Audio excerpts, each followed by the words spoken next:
देखो कैसा भी मट्टी जाए कुंभार क्या कर देगा उसको। हाँ, अगर वो मट्टी खराब है तो और थोड़ा चिकनी मट्टी मिला देगा, लाल मट्टी मिला देगा, कुछ भी करेगा, लेकिन इस मट्टी को फेंकेगा क्या? नहीं। तो उसको गढ़ा बना के रखेगा कि नहीं? जी भगवान। तो कैसे भी व्यक्ति दुर्गुणी संतों के पास जाए, दूसरी मट्टी जोड़ के कुछ न कुछ क्रिया अनुष्ठान जोड़ के आचार विचार वाणी जोड़ के उसको बढ़िया गढ़ा बना के ही भेजने वाले महाराज। जय जय गुरुदेव। क्या बना के भेजने वाले? बढ़िया घड़ा। और आप भी ठान लो, त्रिपुंड लगाना ये सब सनातन धर्म के चिन्ह हैं। चिन्ह तो जरूरी है, लेकिन चिन्ह से आंतरिक परिवर्तन संभव नहीं है। ये चिन्हों से वेद से आंतरिक परिवर्तन संभव नहीं है। महाराष्ट्र में क्या चीज खाने का सबसे प्रसिद्ध है? मराठी बेन बोलो। हाँ, पूरन पोली। अब एक कृष्णगिरी से बेन गई, 3 महीना अपने जो ननंद थी मराठी में उसके पास रहने गई 3 महीना। तो उधर देखे कि सगड़ई पूरन पोली आमटी बनावे और उसमें थोड़ा घी डाले। हाँ, तो इसने सीख लिया, ये सोची कि अपने तमिलनाडु में तो इडली वड़ा डोसा बन रहा, यहाँ पूरन पोली बना के अगर मैं खिलाऊंगी लोग खुश हो जाएंगे। तो जिस घर में गई, ननंद थी विधवा। पुराने जमाने की बात, उस जमाने में विधवाएं मुंडा लेती थी। पुरानी बात भाई, अभी सामने वाले को मुंडा दे। हाँ, पुराने जमाने में वो मुंडाती थी और कपड़ा भी वाइट पहनती थी। और आप पिक्चर में भी देखा होगा आपने, ऐसे सब पुराना आता था। तो जिस बहन ननंद क्या गई वो विधवा थी, वो मुंडाती थी, सफेद साड़ी पहनती थी। उसके घर ये गई तो उसने पूरन पोली बना के आमटी सब दे के घी डाल के बढ़िया से उसको थोड़ा अच्छा यूं रास्ता किया पूरन पोली में, यूं खड्डा कर करके, ताकि घी अच्छे से अंदर जाए। और ये गई हुई पहले दिन खाई तो उसी दिन ये कायल हो गई उस पूरन पोली की। एकदम सोचे कि कैसे बनाया देखी, और सोची कि जब घर जाऊंगी मेरे पति के लिए मैं ये बनाऊंगी। अब 3 महीने तक कंटिन्यू सीख रही है। क्या सीख रही है? पूरन पोली बनाना सीख रही है। पूरन पोली बनाई बनाई बनाई तैयार हो गई एकदम। अब घर आई, बहुत 3 महीने बाद आई है पत्नी घर। तो पति को भी कैसे लगा होगा? हाँ, अच्छा लगा। पतियों को पूछो तो मालूम पड़े। और 6 महीने रह के आ भाई, तू शांति थी घर में, इतनी जल्दी क्यों आई? आदमी तुम्हारे सामने खुश होता है कि आ गई हो, आ गई, इतने दिन परेशान था। अंदर का आवाज सुनो तो मालूम पड़े कि इतने दिन असली शांति महसूस हुई मेरे को। अभी आते ही बोले कि मैं एक स्पेशल डिश बनाने वाली हूं, आप सब अपने दोस्तों को बुलाओ। तो उसने कहा पहले मुझे खिला के दिखा दे ताकि मैं समझ लूं कि कैसा है, फिर सबको बुलाएंगे। कल किसी को अच्छा लगे नहीं लगे, खराब लगेगा, तू मुझे खिला। नहीं नहीं, वो ऐसा डिश है, जबरदस्त है कि तुम 10-20 अपने दोस्तों को बुलाओ ही बुलाओ, फिर मैं आपको वो पूरन पोली खिला के रहूंगी।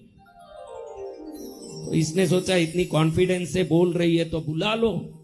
अब उसने 10-20 दोस्तों को, रमेश क्या चल रहा है, धंधा पानी, हमारे घर में आज स्पेशल डिनर है, आ जाना, ऐसे 10-20 को बोल दिया। अब लोगों को भी क्या पड़ा है, देखो आपको मैं बोलूं कि सुबह आप जाके पद्मावती का दर्शन कर लिए, पूजा कर लिए, वापस मैं बोलूं कि चलो मेरे साथ पूजा करो, मैं आपका दोस्त हूं, मैं बोलूं चलो पूजा करो, आप क्या बोलोगे? हाँ, हमारी पूजा तो हो गई। और आप घर में पेट भर के खा के ही निकले हो, रास्ते में दोस्त मिल जाए बोले कि आज मेरा बर्थडे है, तुमको एक पार्टी देनी है, चलो मेरे साथ, तो क्या बोलोगे? अरे खा के ही तो निकले हो। क्योंकि हमारे पुण्य इतने कमजोर है, 2 बार पूजा नहीं कर सकते, लेकिन 2.5 घंटे में पेट में हजम होके नीचे चले जाता है। वो वस्तु 10 बार खा सकते, ये पाप हमारा सिर पर चढ़ के नाचता है। जय जय गुरु। मंदिर बुलाएं तो क्या करेंगे? अभी जाके आ गया। और खाने बुलाए, मैंने ऐसे लोगों को देखा है 10-10 शादी के आमंत्रण पत्रिका आ गए, हर जगह जाना है, तो पहली जगह भरपेट खा के वहीं उंगली डाल के वॉमिट करता है ना, वापस दूसरी जगह जाता है। ऐसे व्यक्ति मैंने देखे। हाँ, पुराना निकाल के वापस जाता ताकि नया ठूस सके। समझ रहे हो? सुधरना है आपको, खाली मेरे पास आके आशीर्वाद मिल जाए, दुख मिट जाए। देखो, मट्टी के गड़े पर लगा हुआ सोने का वरक कितने दिन टिकेगा? अगर सोने का वरक टिकना है तो कम से कम पीतल तो भी बनना पड़ेगा। पीतल पर टिकेगा कि मट्टी पर टिकेगा? पीतल पर। तो वरक लगवाने मत आओ, कम से कम मिट्टी से पीतल बनने का तो भी प्रयत्न करो। फिर सोना बनना तो दूसरी की बात। जय जय गुरुदेव। सोना कब बनोगे राम जाने, पीतल तो बनो। अभी मिट्टी हो, क्या हो? मिट्टी। मान लिया जी भगवान। कि मान नहीं रहे हो? मान लो ये बात, मेरी बात मान लो, उसी में कल्याण है। आप अपनी योग्यता पर आशीर्वाद लेने आते हो, ये मिट्टी पर सोने का बरक लगाने जैसा है। थोड़ी योग्यता बढ़ा दोगे तो फिर जो आशीर्वाद मिलेगा वो आशीर्वाद कभी आपसे बाहर नहीं निकलेगा, क्योंकि अब वो पीतल पर चढ़ गया, बरक जाता नहीं है। देखो, हमारे मंदिर में ऊपर कलश जितने भी है ना, इस पर सोने का ही पालिश लगा हुआ है, लेकिन वो तांबा पीतल होने से पालिश चढ़ गया। अगर वो मिट्टी का कलश होता तो चढ़ता क्या? बोलो नहीं। तो आपको बनना क्या चाहिए? सोना बनने का प्रयत्न करो, मिट्टी से ऊपर चढ़ो, फिर तांबा पीतल चांदी बनते बनते एक दिन क्या बन जाओगे? सोना बनना चाहिए। खाली आप आशीर्वाद दे दो, आशीर्वाद दे दो। मिट्टी पर सोने का बरक कितने दिन टिकेगा महाराज? बोलो, कितने दिन टिकेगा? आपको मेरे से बरक नहीं मांगना है, खुद को आगे सुधार के आगे बढ़ाना है, ये ध्यान रखना है। अब सब दोस्त आ गए। दोस्तों को किस लिए बुलाया महाराज? किस लिए बुलाया? हाँ, सब दोस्त आए, डिनर हो रहा है। आपको भी मैं बोला मंदिर पूजा करने को 2 बार बुला दें, जीव घबरा जाए, अरे अभी तो करके आया, कितनी बार करेंगे? लेकिन अभी खा के ही आया घर में, पोहा, नमकीन, गांठिया, दूध सब पी के आया। लेकिन ये कह रहा चलो तुमको रसमलाई खिलाता हूँ, गुलाब जामुन खिलाता हूँ, तुमको बढ़िया पिज्जा खिलाता हूँ। हाँ चलो चलो, अभी पेट तो भरा ही है लेकिन मन नहीं भरा। ध्यान रखना, ये जो मन नहीं भरता है ना, ये भक्ति में भी नहीं भरे तो भक्ति बढ़ता ही जाएगा जब तक ये मन नहीं भरेगा। लेकिन हमारा दिल मन भक्ति में जल्दी भर जाता है, चलो 2 घंटा हो गया, हाँ, लेकिन पाप में भरता नहीं है। बहन ने बुलाया सबको, पति भी विश्वास से बुला दिया। 20 दोस्त आ गए। कितने दोस्त? 20 दोस्त आ गए। सब आके बैठे। इसने सोचा कि आएंगे तो गरम गरम खिलाऊंगी, इसलिए सब वो अंदर वाला मसाला अलग बना के रखा था। 2 दाल में गुड़ डाल के सब बनाते हैं ना, अंदर वाला मसाला, और बाहर वाला आटा अलग लगा के रखा था। लेकिन अब इधर की दक्षिण की है, भले कितनी भी सीख के आई हो, दक्षिण में आते ही उसकी बुद्धि दक्षिण टाइप का हो गया, उसको दक्षिण लग गया। उसको क्या लग गया? दक्षिण। उस कहते हैं ना दक्षिण लग गया, उसको लग गया दक्षिण। अब दक्षिण लगा तो इसके विचार में आ गया एकदम कि आटे में मसाला भरू के मसाले में आटा भरू। वो क्या करती थी मुझे कुछ पता नहीं, ये घबराई।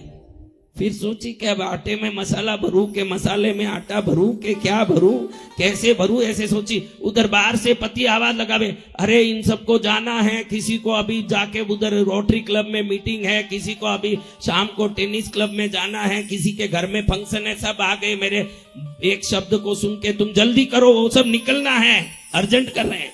अब इसको लगा कि मैं इतनी अच्छी सीख के आई, फिर भी मैं कर क्यों नहीं पा रही हूं? सीखी तो 3 महीना सीखी तो कर नहीं सकती, तो फिर क्यों नहीं करी? फिर उसको याद आया कि अरे ननन तो मुंडन की हुई थी, सफेद कपड़ा पहनी हुई थी, और मैं बाल लगा के लाल साड़ी पहनी हूं, जब तक ये पूरन पोली नहीं बनेगा। उसने आवाज दिया पति को, 2 मिनट ठहरो, देखो मैं पूरन पोली बनाती हूँ। फटाफट गई, कैंची ले, सब बाल काटा, मुंडा लिया और सफेद कपड़े पहन लिए। अब सोचे कि मेरी पूरन पोली बन जाएगी। अब आप बोलो कि पूरन पोली बनाने के ज्ञान से बनेगी कि कपड़े से बनेंगे? ज्ञान से। तो ध्यान रखना मेरे बच्चों, भक्त और संत वेश या कपड़े से नहीं बनते, अंतर के ज्ञान से बनते हैं। पूरन पोली ऐसे नहीं बनेगी। जय गुरुदेव। हाँ, पूरन पोली ऐसे नहीं बनेगी जैसे आप सोचते हो कि भाई जो मुंडे हैं सफेद कपड़े पहने वो सब पूरन पोली बनाते हैं। कपड़े को, वेश को और बनाने के ज्ञान को क्या संबंध भाई? मोक्ष जाने की विद्या को और त्रिपुंड और भगवा को क्या संबंध है? ये तो इसलिए हम लोग पहनते हैं कि दूर से आप देखो तो मालूम पड़ जाए कि कोई साधु है, तो आपके नजर में विवेक आ जाए, आप हमसे दूर हो जाएं, हम शुद्ध रहें, बचे रहें। यूनिफॉर्म का कारण ही यही है कि यूनिफॉर्म से आप पहचान लो कि ये व्यक्ति है, ये पुलिस है, ये डॉक्टर है, ये वकील है, ये साधु है। वो वेश देख के हम उसको पहचान लें, लेकिन वेश से सब कुछ नहीं होगा। देखो, पुलिस का वेश कर लिया, चोरी करता रहूंगा तो मेरे को कोई पुलिस कहेगा? संत का वेश कर लिया और अंदर में सिगरेट पी रहा है, पैसे इकट्ठा कर रहा है, स्त्रियों से बातें कर रहा है, दुनिया भर का प्रपंच कर रहा है, समझो अगर ऐसा करेगा तो उसको कोई साधु मानेंगे? नहीं। पूरन पोली बनाने के ज्ञान से बनेगा कि मुंडा के सफेद कपड़े पहनने से बनेगा? ज्ञान से। तो आपके भी सफेद कुर्ता पैजामा से, लाल चूड़ीदार वस्त्र से भगवती आने वाली नहीं है। भगवती मेरे दुर्गुण को निकाल दे, मैं तेरे चरण में सच्ची भक्ति करूंगी, ये प्रार्थना से ही भगवती आने वाली है।